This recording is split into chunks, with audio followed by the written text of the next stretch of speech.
Welcome back to our channel. నేను చారుని. ఈరోజు అయితే మేము పన్నీర్ దోశ ఎలా చేయడం చూపిస్తున్నాము. ఇదైతే తురం పెట్టుకున్న పన్నీర్. ఇప్పుడైతే మన అట్ల పిండిని పెనం మీద రౌండ్గా చేయాలి. చారి ఎందుకు ఎప్పుడు అట్టు రౌండ్గానే ఉంటుంది? నాకు తెలియదు.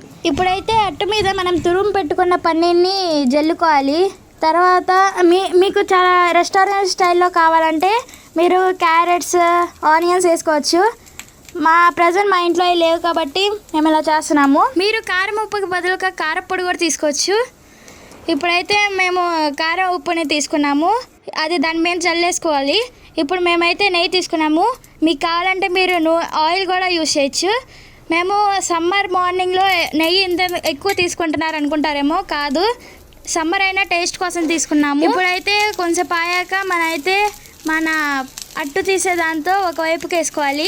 ఎందుకంటే అటువైపు మొత్తం తిప్పేస్తే పైన ఉన్నది మొత్తం కింద పడిపోద్ది. కాబట్టి మీరు కూడా ఇది టేస్ట్ చేయండి. ఇదైతే చాలా బాగుంది. ఏమీ లేని పన్నీర్ దోశ.